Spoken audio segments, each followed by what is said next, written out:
Hey guys, Ray from loveyourrv.com, and today I'm going to install another product from LCI, Lippert Components.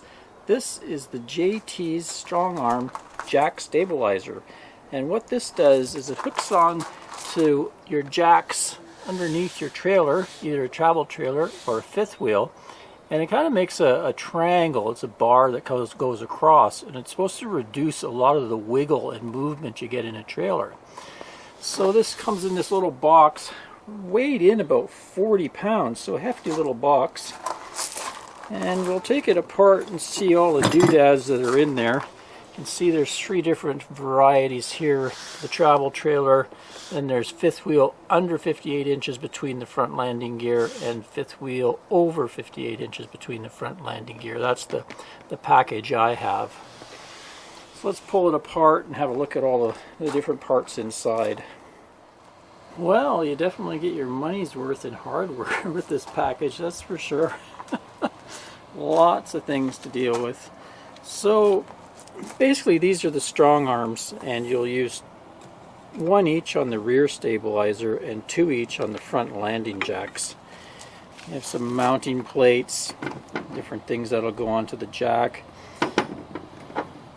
And then we get a big bag of hardware with all kinds of nuts and bolts and spacers, washers, and pretty detailed instructions here. It's like there's a lot to this. Anyway, I'm going to start, I guess, with the rear stabilizers here. It can accommodate three different varieties: your single arm C type, or what I have, the scissor jack, or rear electric stabilizer jack. So they provide the different hardware to accommodate each jack. So I'm going to be doing the scissor jack. I'm going to be putting one arm up to the frame. So let's crawl under the back end and do that. Okay, so we're under the back of the trailer, and you can see my two scissor jacks. What I'm going to have to do is install a bolt down here and hook it onto the strong arm, and then somewhere up there I'm going to have to find a mount point.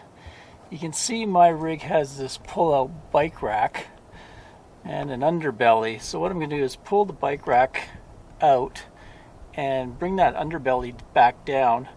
Last year I had a problem with my water tank. It started to fall out.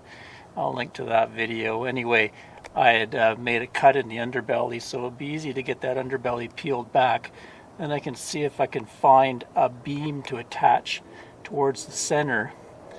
Hopefully there's a beam there. If not, I can install one. So I'll pull this bike rack back and peel that underbelly so we can get a better look. Okay, underbelly peeled back, and you can see my predicament here. The water tank goes across here, so there's no real frame for me to attach to. And because of my bike rack, I can't go to the back frame because the bike rack has to come in and out. So what I'm going to do is install a piece of corner angle iron type deal, and then I'll attach the strong arm connectors there. So I'm going to run it sort of underneath where my water tank is here. Also, it'll probably help give it a little extra support in case my tank ever started to collapse. So we'll push this cover back and install this, then we can install the strong arms and hook them onto the inside bolt of my scissor jacks. Okay, making some progress at the back end here. I've got my beam going across there, mounted on each side onto the I-beam of the trailer. And then I've taken the hardware that came with the JT's strong arm and put them through the holes in my corner beam there, and also mounted it to the scissor jack. You take out the inside bolt, and then you put in the long eye bolt that came in the kit. So I'll give you a demo of it here. Also underneath, because that water tank is right there, I went and put a 4-foot by 2-foot piece of plywood just to protect the water tank from the sharp edge of the corner bead that I put in there. Also give it a little more support. Okay, let's go over to one of these scissor jacks and give you a demo. Okay, so this thing would be tight. You'd loosen this this thing here, and you could raise your jacks.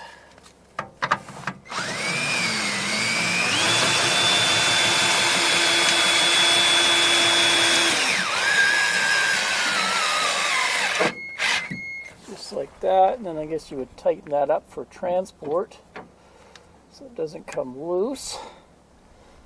And when you get to your campsite, you'd loosen that.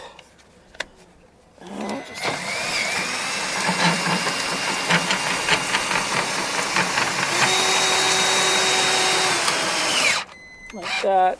Then they say you would actually tighten it again, and then after that you give it a little bit of a bump just to cinch everything solid.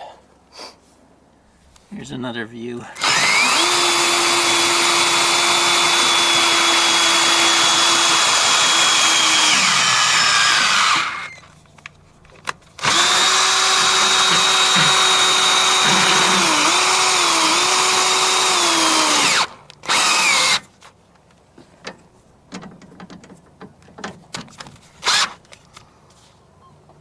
Here's the inside view from underneath.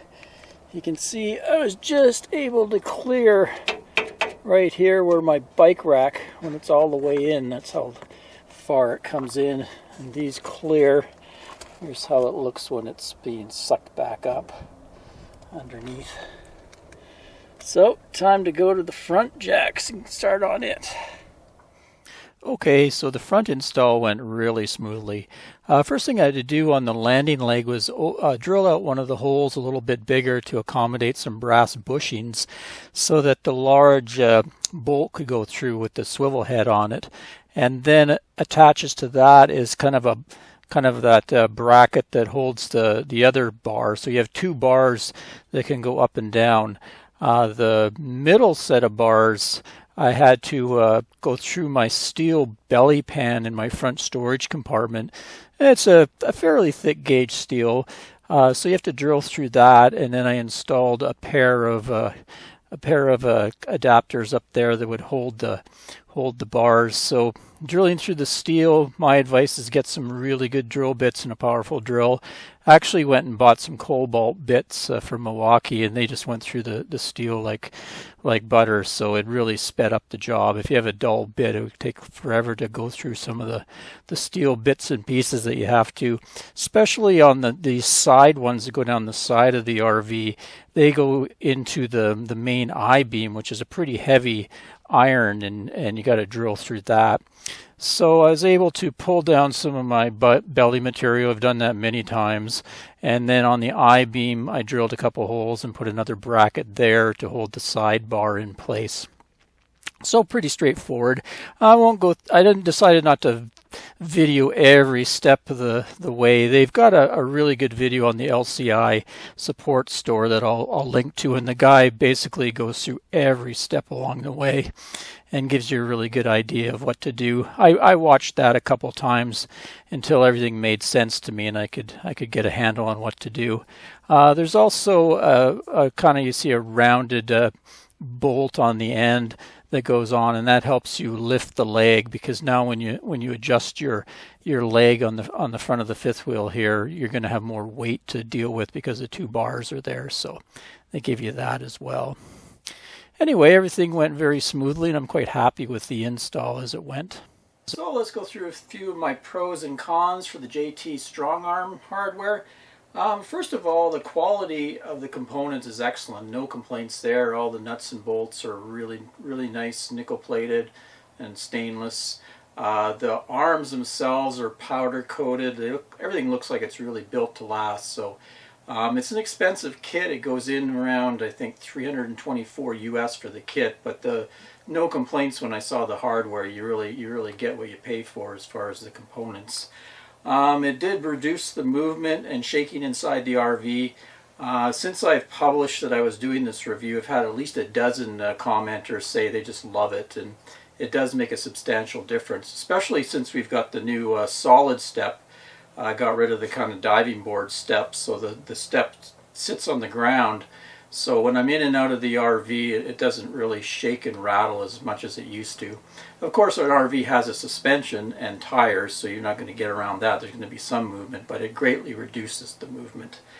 And also that'll be translate into high winds. You know, if you're camped and you start getting winds up 20, 30, 40, 50 miles an hour, the RV can really shake around and really wobble on the front landing gear, especially if you're in a place where you've had to extend your landing gear a long way.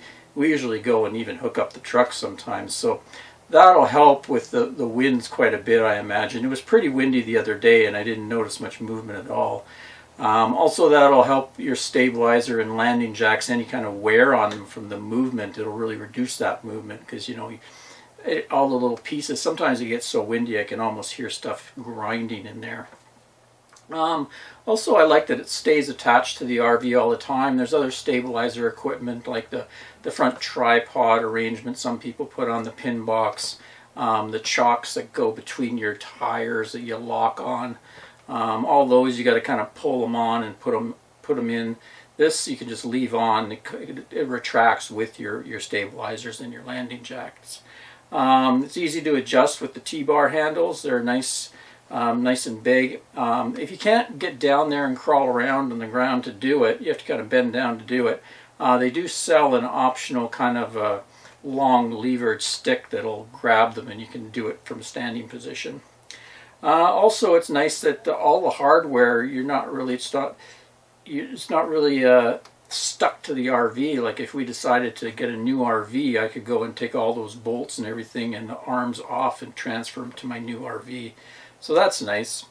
Of course, there's going to be some cons to this. One big con is you're adding 40 pounds to your rig.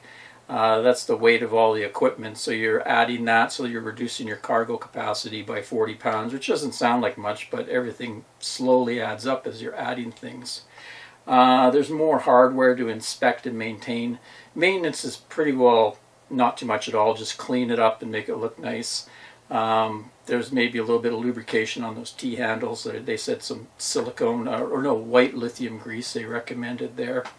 There's extra setup and breakdown time, so when you arrive at the site, once you've set it up, you got to go around to those 6 handles and tighten them up and then bump your jacks up a bit to set everything. And then, of course, when you break down, you got to remember to go around and do that, because if you start pulling the motor with locked in place, you can damage your motor or strip your gears on your landing gears. So they give you a special sticker to put right by where your landing gear switch is, so you remember to unlock them. But that's a little bit extra time, you know, only a minute or two, but you have to do it. Also, you probably, from what I see, you lose a notch on your front landing gear because they were being put into the one notch above the very bottom. So now when you retract it, you're going to be a little bit, the legs are going to hang down just a slight bit more. And finally, the owner's manual here, or instruction manual that came, not the greatest thing. A lot of wall of text. It was kind of hard to understand, and the little black and white pictures were hard to even see. So I give them a con for the manual, although it's easy to go online. They have a better PDF. And of course, what I used was, for the instructions, they had a video on the LCI store. You go to their support section, and there was about a 20-minute video or something. But the guy went through every step along the way. So watching that a couple times, it made it a lot easier for me to install everything. Well, there you go. That's the JT's Strong Arm Jack Stabilizer Kit from Lippert Components, LCI. Thanks once again to them for sending that out free of charge for me to do the install and the review for you guys. If anything crops up negative about them, I'll be sure to let you know. Till next time, Ray from loveyourrv.com. Cheers, everyone.